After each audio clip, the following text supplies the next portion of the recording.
sentimentos, fazendo de nós um só. People around the world sing the same song, solidarity in the world. Línguas diferentes, mesmos sentimentos, fazendo de nós um só. People around the world sing the same song, solidarity in the world. Meus amigos e minhas amigas, em 2 vídeos em sequência, eu quero hoje refletir com você sob um só título: a tragédia dos refugiados na Europa e, neste contexto, o que tem a ver o Brasil. A solidariedade é muito mais do que o sentimento de compaixão que afeta as pessoas, que nos afeta diante das tragédias humanas, como a que vemos agora a cada dia na mídia, dos emigrantes ou refugiados que vêm da África, do Oriente Médio, que fogem das tragédias de suas terras de origem, sejam as guerras, essas tragédias, seja a fome, a miséria, sejam os fundamentalismos religiosos, sejam outras razões ou razão nenhuma. De um lado, nos horroriza a dimensão do egoísmo de alguns países, dos indivíduos que os governam a esses países e dos que apoiam esses indivíduos, como ocorreu na Hungria, por exemplo. Outros levantam barreiras, cerca de arame farpado, fecham fronteiras, atrás dos quais escondem a prevalência de seu próprio egoísmo. Baixam leis e fecham acordos, através dos quais se comprometem a acolher alguns grupos que pouco representam face à dimensão da tragédia, mas justificam, imaginam eles, comprovar seus compromissos diante do mundo. Em compensação, do outro lado, há gestos e atitudes que enobrecem a espécie humana, que nos enobrecem. E este outro lado da moeda, sim, este representa a solidariedade. Os libaneses, por exemplo, já receberam em torno de 3 milhões de refugiados, número equivalente à metade da população do país. E apesar disto, de alguma forma, há lugar para eles, os refugiados. Os italianos de meu sangue, que já recolheram mais de uma centena de milhares de refugiados com seus barcos e navios percorrendo o Mediterrâneo para recolhê-los da morte e da tragédia, ou os gregos que, em meio ao descalabro de sua economia, recolhem igualmente dezenas de milhares de refugiados, fugitivos da Turquia, do Irã, do Afeganistão, e de outras áreas afetadas pela violência dos primatas. Esta é a solidariedade.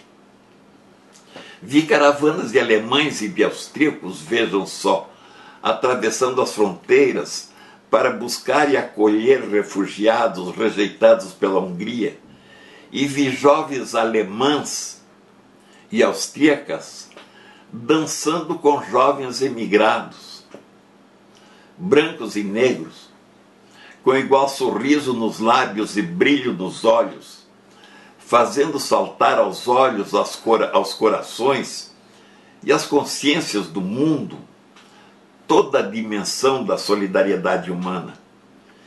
Vi grupos alemães obrigada à conversão de sua dama de ferro, disposta agora a receber, vejam só, 500 mil e mais refugiados, se necessário. Vi esses grupos organizar associações e outros grupos de acolhimento em suas comunidades. E vendo-os, eles que fizeram o nazismo, vejam, não faz um século, lembrei o verso de Paul Claudel ou Bernanou, eu não lembro, que diz que fait la bête, fait l'ange.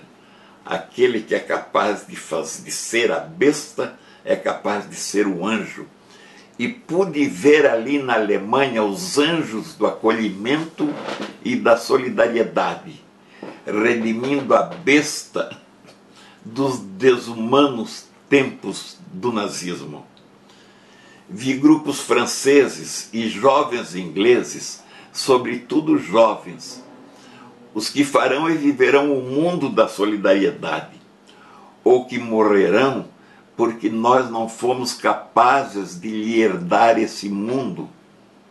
Vi os jovens da França e da Inglaterra, a Inglaterra que dominou por séculos esse outro mundo, que do colonialismo herdou, sobretudo, o sofrimento, mas se redimindo, indo agora às ruas para exigir dos políticos e dos governantes leis, medidas e práticas de acolhimento e de solidariedade.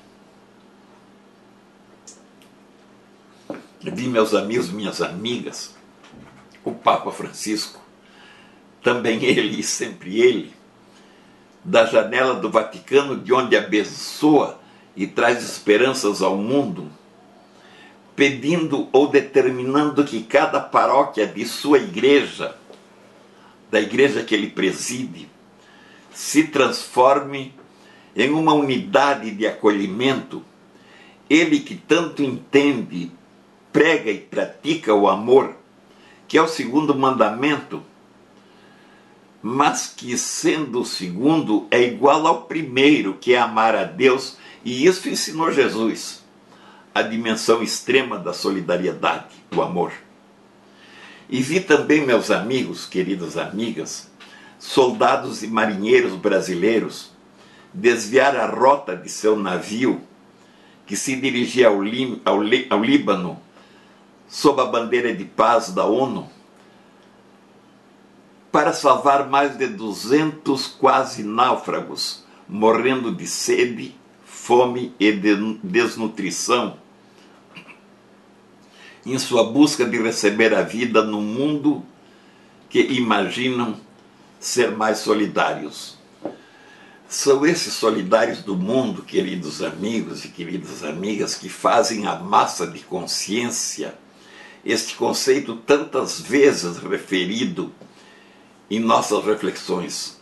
Massa de consciência que cresce diante dos desequilíbrios e das tragédias humanas. Mas devo dizer que a solidariedade necessária, sendo isto tudo sim, deve ir além disso tudo, da compaixão ou do gesto.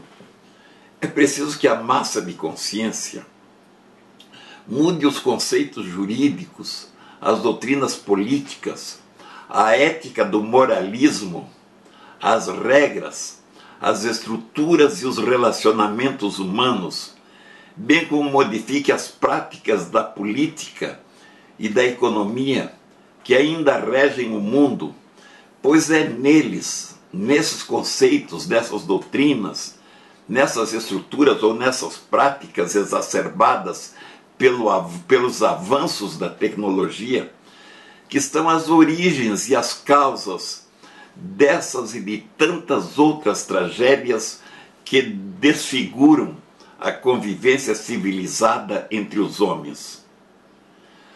Ouvi que depois da tragédia dos refugiados, a Europa ou o mundo não serão mais os mesmos. Infelizmente, não é a primeira vez que eu ouço isto. Ouvi coisas semelhantes, por exemplo, quando da destruição das Torres Gêmeas de Nova York, que dou como exemplo. Mas, passada a emoção, tudo retornou a ser mais ou menos como era antes.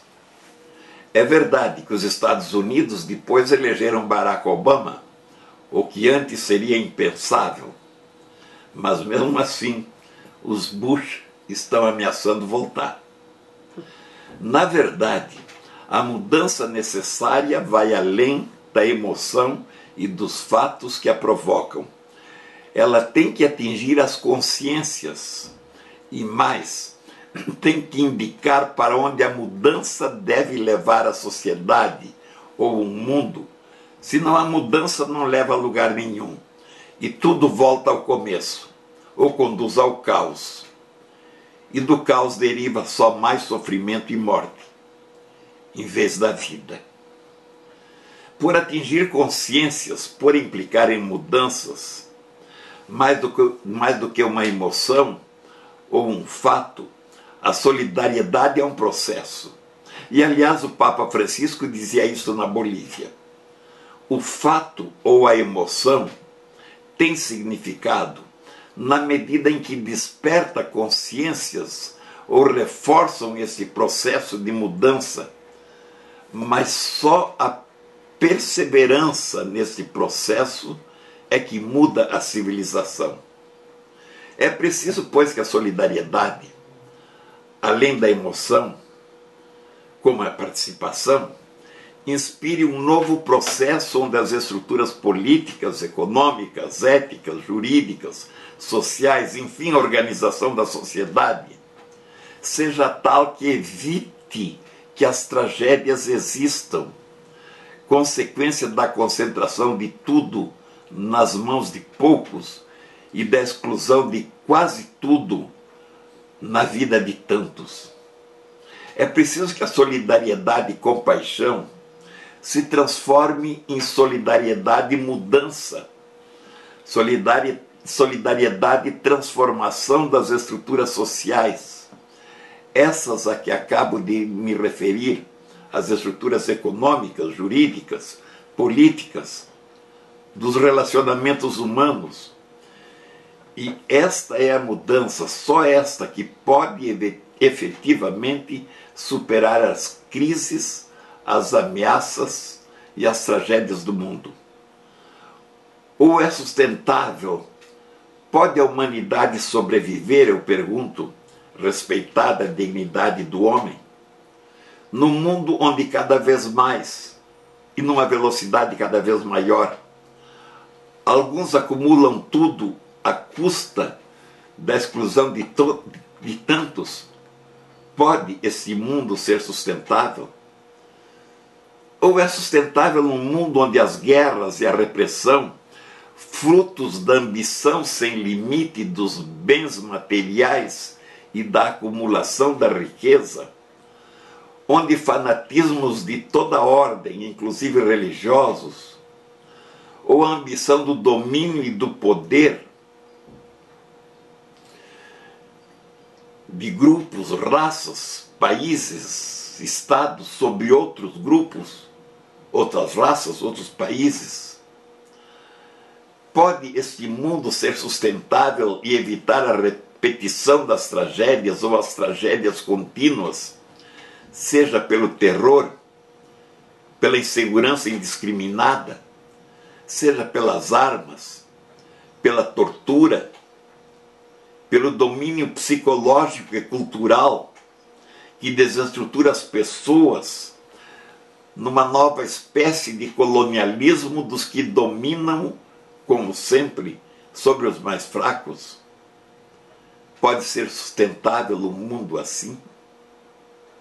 Ou será sustentável uma civilização onde milhões de pessoas sejam obrigadas a emigrar, entregando sua vida e a vida de suas famílias, crianças, jovens, idosos, homens e mulheres, à sanha dos que os exploram, à incerteza dos mares, ou a aridez dos desertos?